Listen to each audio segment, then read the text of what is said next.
Hello all of you out there, and in today's video I'm going to share with you the top 10 good Ark Tames. Not the Ark Tames which aren't necessarily my favourites, but ones which are still definitely worth the tame.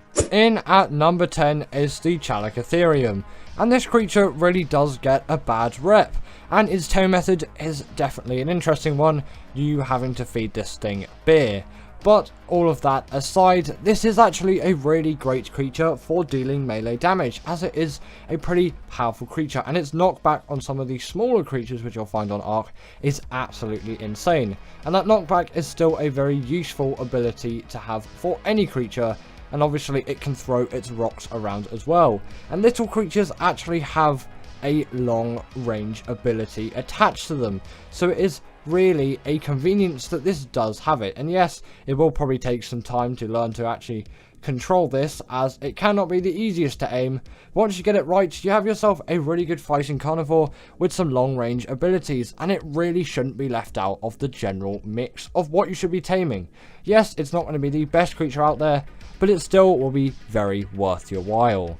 Next up we have the Achatina, and this is actually a really great creature for farming cementing paste, as they literally create it, and that pretty much is their only use. The taming method is also very simple, just requiring some sweet vegetable cake, which isn't the most expensive thing, and considering how much cementing paste you can get out of these things, it is definitely worth it. All for that cementing paste, of course, as that is basically the only reason for getting these things.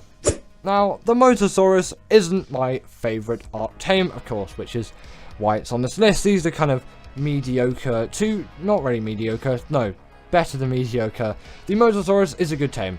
I will definitely say that. It's not my favourites out there. I'll definitely say the Allosaurus is a much better ocean tame, but this is good tames, not like the best tames. So that's why the Mososaurus is here. Sorry for my rubbish explanation of it, but essentially this is an underwater creature which is going to pack a lot of damage, and with the X versions on Gen 1 you can have yourself an even better time, and you can even craft a platform saddle for this thing and build a base on the back of it if that's your thing as well. It's just I don't really use the Mosa that much, and when I use it, yes, I definitely enjoy it, but I don't really get any kind of connection through it.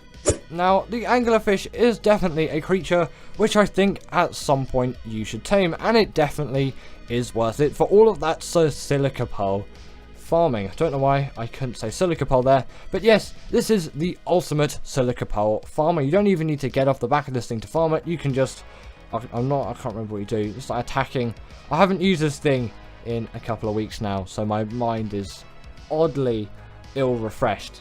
As yes, this isn't the most memorable creature, but it definitely is one which if you get into using, you'll use a lot. It's just I'm playing Extinction at the moment, and you know, these things really aren't going to be any help on Extinction. There's not really any kind of ocean on that map. But yes, if you're in a pinch and you need some silica pearls, the angler is a great shout for a creature. If you haven't tamed one already, definitely tame one. And if you just want to farm some angler gel, that is a great use out of these things as well. If you kill them, you can get angler gel, you can put it in torches, and it has many other uses as well. Now, the Bronto is one of these tames which just has to be mentioned on the list. This creature is one which, albeit, as obviously this list goes, isn't going to be the creature which is going to absolutely change your game and just be the most insane creature you have ever set eyes upon. But it is still a very good harvester of berries, and it even has a platform saddle too, where you can build a base if that's your thing, again like the Mosa, and it does actually deal a reasonable amount of damage, although it probably will take some time. But I did manage to kill that chalk golem. I think they're chalk golems on Vaguero, not sure, educate me if I got that wrong. Comment down below what are they called, because I'm not actually quite sure. Yes, the Bronto does lack in mobility, but considering the length of its tail and how many bushes it can gather, this is a really great creature which, if you haven't tamed already, definitely give it a try. In at number 5 is the Rock Golem, and this thing is a really great tame, I will admit, but not one which I am absolutely crazy about, and its tame method is one of huge annoyance, which somewhat does actually deter me from taming this creature, as I really don't want to get out the cannons and a parasaur, because that's the method that I use, or even a rocket launcher and do it that way. as that method is particularly risky. But once I do have one, I do find that I do use it quite a lot for killing death worms on Scorched Earth, and is obviously really great at doing that. But still, overall, I don't have the greatest fun when using this creature, as it isn't the most mobile out there. I do prefer a more quick and snappy creature over something like this, but I could definitely see if I was more of a PvP player, I'd be loving this thing and I'd be taming it a heck of a lot more. Just for me, it's one of those mediocre tames which really I don't need as a PvE player, but it is still fun to tame a couple of times and just on general occasions. Now we have the Astrocetus, and this creature is definitely one which I'll use from time to time, but its taming method is one which I really just can't get round. But it is definitely one of those creatures which I prefer using than the Golem, and obviously as this list goes on, these are creatures which I prefer more and more, if you haven't figured that out already. So the creature number 1 is the best of the good creatures, and this is actually just some good fun for transporting things around and just for some general sky combat as well, although this more fits into the PvP space of Ark players. So for me, a PvE Ark player, this isn't going to be the most useful creature to me, but I can still see all of its very valuable use cases in PvP scenarios, and still it is some really good fun to ride around on, mess around with, and deal some heavy damage on creatures with. A good tame. Now, I'm not really an Astrodelphus lover. I don't absolutely crave this creature, but I'll definitely admit it is a good one, and in my opinion, better than the Astrocetus, at least for my use case, as having a fast travel creature is definitely a really good thing to have. It's just I vastly prefer the Rgatha if I'm going to use a creature like this which can travel around the map with great speeds, or I will use the Maywing and I will alternate between those two creatures.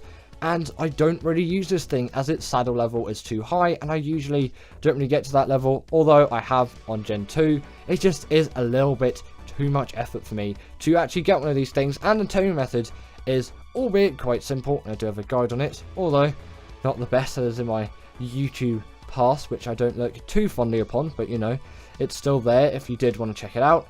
It isn't actually the simplest of tame methods, and a lot of things can go wrong with it. Whereas a Rgatha, it is pretty straightforward overall, and yes, not the easiest again, like a simple knockout tame.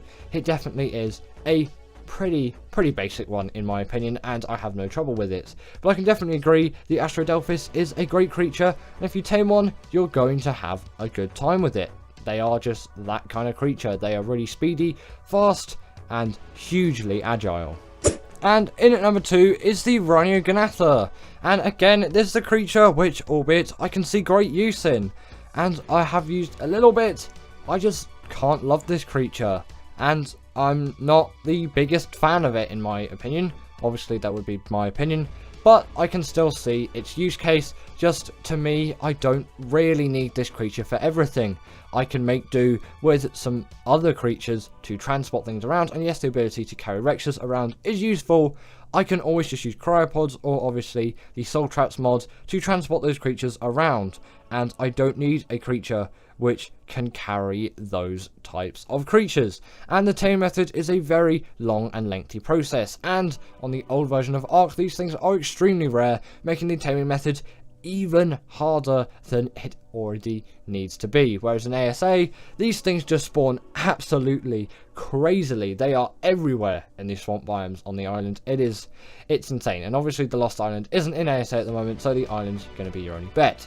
But if you do want to tame one, you have to kill a male Rgatha to start and take out that pheromone gland, which will be in their inventory. Tame a Bronto or another creature, which it will accept, and get all those resources which were on screen about 5 seconds ago. The Bronto is advised, and those resources aren't actually needed, only needed for 100% effectiveness.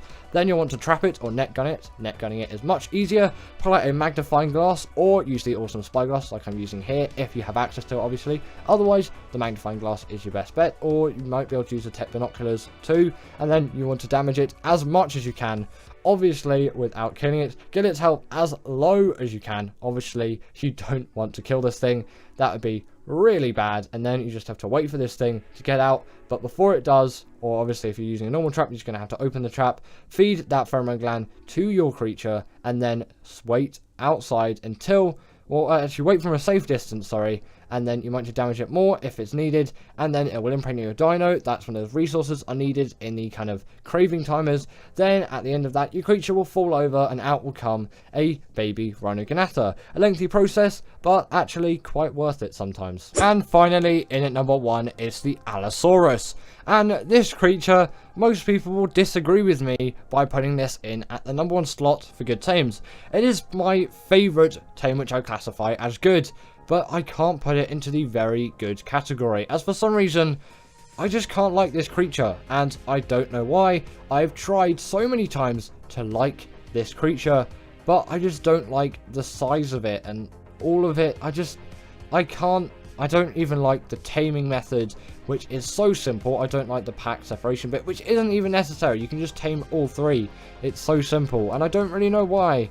I just can't like this creature, but I just can't really like this creature for whatever reason. And I can admit that it is a really good tame, but for me, it just stays in the good category. And even though it has the bleed ability, good mobility, it has good stamina, good damage, and good health, I don't know.